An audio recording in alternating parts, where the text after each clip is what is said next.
Hello friends, good morning. चलिए जानते हैं देश और दुनिया की तमाम छोटी बड़ी खबरें, जिसमें सोना चांदी, मौसम और राजनीति से जुड़ी बड़ी खबरें आपको बताएंगे सिर्फ 5 मिनट में। लेकिन उससे पहले वीडियो को लाइक जरूर करें और चैनल पर नए हैं तो चैनल को भी सब्सक्राइब कर लें। तो चलिए वीडियो को स्टार्ट करते हैं।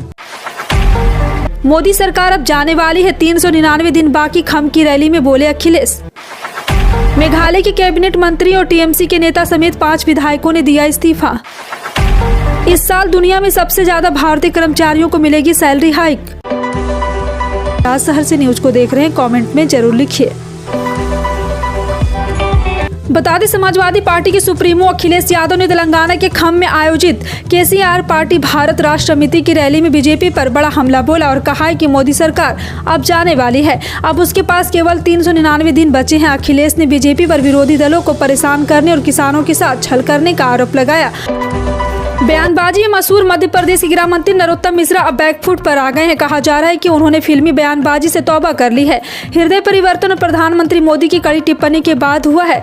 और आपको बता दें कि सूत्रों के मुताबिक शाहरुख खान की फिल्म पठान पर जारी विवाद के बीच बयानबाजी करने पर नरोत्तम मिश्रा को बीजेपी की राष्ट्रीय कार्यकारिणी बैठक में पीएम मोदी की नाराजगी झेलनी पड़ी है।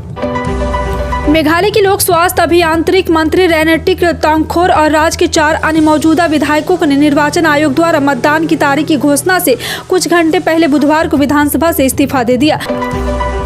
चुनाव आयोग ने पूर्वोत्तर के 3 राज्य त्रिपुरा, नागालैंड और मेघालय में चुनाव की तारीखों का ऐलान कर दिया है। चुनाव आयोग ने बुधवार को बताया कि 3 राज्यों में 2 चरणों में चुनाव कराए जाएंगे। त्रिपुरा में 16 फरवरी को वोट डाले जाएंगे, जबकि मेघालय और नागालैंड में 27 फरवरी को चुनाव होंगे। तीनों राज्य में 2 मार्च को मतगणना होगी। चुनाव की तारीखों की घोषणा के साथ ही तीनों राज्यों में आचार संहिता लागू हो गई है।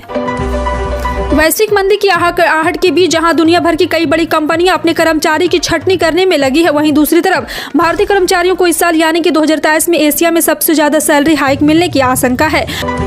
देश के शीर्ष चीनी उत्पादक राज्य महाराष्ट्र को लेकर एक बड़ी खबर है। कहा जा रहा है कि महाराष्ट्र में चीनी उत्पादन में गिरावट दर्ज की जा सकती है। मीडिया रिपोर्ट के मुताबिक चालू सीजन 2022 से 23 में लगभग 6 से 7% चीनी प्रोडक्शन कम होने वाला है, जो कि भारत में अतिरिक्त चीनी निर्यात की संभावनाओं को कम करेगा। वहीं राज्य के चीनी प्रशासन के प्रमुख ने कहा कि अनियमित मानसून के कारण प्रति एकड़ गन्ने की उपज में कमी और एथेनॉल निर्माण के लिए गन्ने अधिक उपयोग कम चीनी उत्पादन के कारण हो सकता है। अरबपति उद्योगपति गौतम अडानी का अडानी ग्रुप एक के बाद एक नई और कई सेक्टर में अपने झंडे गाड़ रहा है। मुद्रा स्पोर्ट पर गुजरात में बिजनेस में छाने के बाद अब समूह का पूरा ध्यान राजस्थान पर है। अडानी ग्रीन एनर्जी की इकाई अडानी रिन्यूएबल एनर्जी होल्डिंग में राजस्थान में बड़ा निवेश किया है। यहाँ उसका एक सोलर कंपनी में 50% से ज्यादा हिस्सेदारी की है। बंगाल की मुख्यमंत्री ममता बनर्जी ने बुधवार को भाजपा पर हमला बोलते हुए आरोप लगाया है कि यहाँ पार्टी 2 चेहरे वाली है, जो चुनाव के दौरान कहती कुछ है और चुनाव के बाद करती कुछ और है। मेघालय के गोर हिल्स जिले में एक जनसभा को संबोधित करते हुए बनर्जी ने दावा किया है कि उनकी तृणमूल कांग्रेस एकमात्र पार्टी है जो पूर्वोत्तर राज्य में बेहतर शासन प्रदान कर सकती है, क्योंकि यह लोगों के सपनों को पूरा करती है।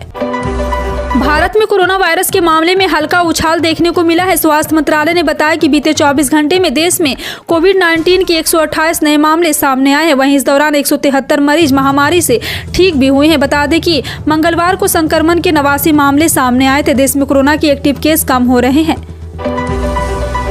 उत्तर प्रदेश के मुख्यमंत्री योगी आदित्यनाथ ने नेपाल विमान हादसे में मारे गए लोगों के परिवारों को 5-5 लाख रुपये मुआवजा देने की घोषणा की है। उन्होंने कहा है कि नेपाल में 100 लाने में आने वाला खर्च उनकी सरकार उठाएगी।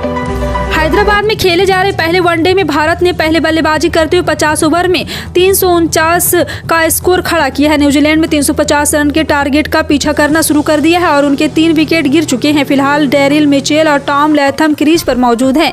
भारत के लिए सलामी बल्लेबाज शुभमन गिल ने शानदार दोहरा शतक जड़ा है। भारतीय सराफा बाजार में 18 जनवरी 2023 को सोने की कीमत में गिरावट देखने को मिली। वहीं चांदी के दाम में कोई बदलाव नहीं हुआ। सोने की कीमत 56,000 रुपये प्रति 10 ग्राम के पार है। वहीं चांदी का भाव 69,000 रुपये प्रति किलो के पार है। आपको बता दें कि चांदी का भाव यहाँ पे 999 शुद्धता वाला 24 कैरेट 10 ग्राम सोने की कीमत 56,605 रुपये है, जबकि 999 शुद्धता वाली चांदी 68,661 रुपये की हो गई है। बढ़ती महंगाई में लोग छोटी मोटी बचत से भी पैसा बचाने की जुगत में लग जाते हैं। लंबे समय से पेट्रोल की ऊंची कीमतों में कोई राहत नहीं मिल रही। ऐसे में अगर अपने इलाके से कुछ दूरी पर पेट्रोल सस्ती दरों में मिल रहा है तो उसका फायदा उठाया जा सकता है। जी हां, आपको बता दें कि दरअसल अंतर्राष्ट्रीय बाजार में क्रूड ऑयल के आधार पर ऑयल मार्केटिंग कंपनियां कीमतों की समीक्षा के बाद रोज पेट्रोल और डीजल के दाम तय करती है।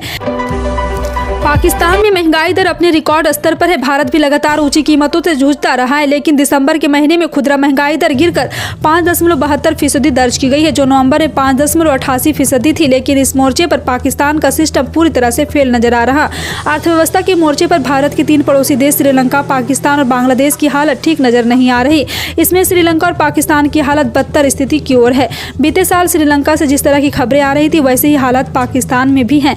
फिलहाल आपका इन सभी खबरों पर क्या कहना है, कमेंट सेक्शन में टाइप करके जरूर बताएं।